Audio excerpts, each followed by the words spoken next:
আজকের গল্প একাদশী। কলমে জয়তী মিত্র। ও বৌমা, আমাকে একটু সাবু মেখে দেবে? আজ একাদশী, সাবু আর ফলমূল ছাড়া আজ আমি আর কিছু খেতে পারবো না। তানিয়া বলল, কেন মা? একাদশী পালন না করলে কি হবে? তোমার শরীর খারাপ হবে মা। তোমাকে কিছু পালন করতে হবে না।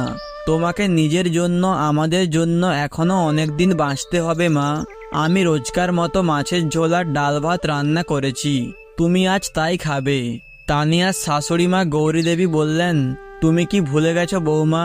আমি বিধবা, আমাদের একাদশী পালন করতে হয়, না হলে যে তোমার বাবার আত্মা শান্তি পাবে না মা। আর সমাজ কি বলবে? বিধবা মানুষ একাদশী পালন না করে মাছ ভাত খাচ্ছে। আত্মীয় স্বজনরাই আগে কটু কথা শোনাবে বৌমা। তানিয়া বলল, শোনো মা, আমি ওসব আত্মীয় স্বজনদের আর সমাজের কথা তোয়াক্কা করি না। যেদিন বাবা রাতে অসুস্থ হয়ে পড়েছিল, হাসপাতালে নিয়ে যাবার সময় প্রতিবেশী আর কোনো আত্মীয় আমাদের পাশে ছিল বলতো? আমি আর তোমার ছেলে যখন বাবাকে হাসপাতালে নিয়ে গেলাম, তখন বাবা আর নেই। চিকিৎসা করার সুযোগটুকু আমাদের দেয়নি। হার্ট অ্যাটাকে বাবা চলে গেল।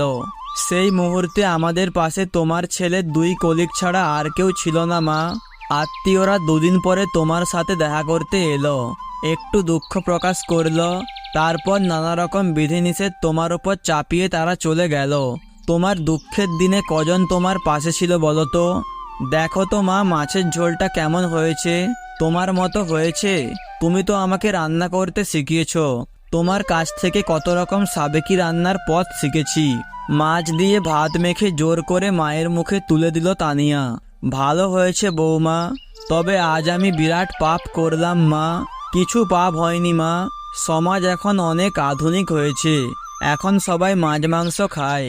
ঠিক করে। স্ত্রীরা মারা গেলে কি পুরুষ মানুষরা মাছ মাংস ডিম খাওয়া বন্ধ করে দেয়? দেয় না। বাবাকে তুমি খুব ভালোবাসতে, আর বাবাও তোমাকে খুব ভালোবাসতো।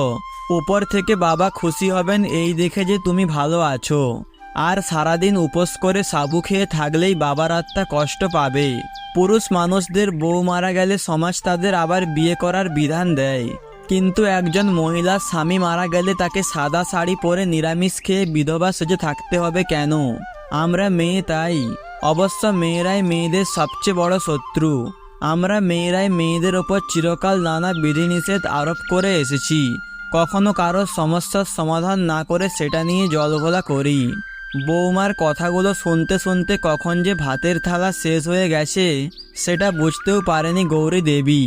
বৌমার জিন্স কুর্তি পরায় আপত্তি থাকলেও কোনোদিন মুখে কিছু বলেনি।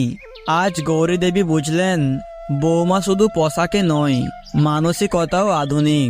ঠিকই সমাজে নিয়মের বেড়াজাল থেকে আমরা মেয়েরাই মেয়েদের মুক্ত করে তাদের ডানা মেলে ওড়ার সাহস জোগাতে পারি। তানিয়ার মতো মেয়েরা আমাদের সমাজের সম্পদ। এই নতুন প্রজন্মের মেয়েরাই সমাজের কুসংস্কারগুলো সরিয়ে সকলকে আশার আলো দেখাতে পারবে।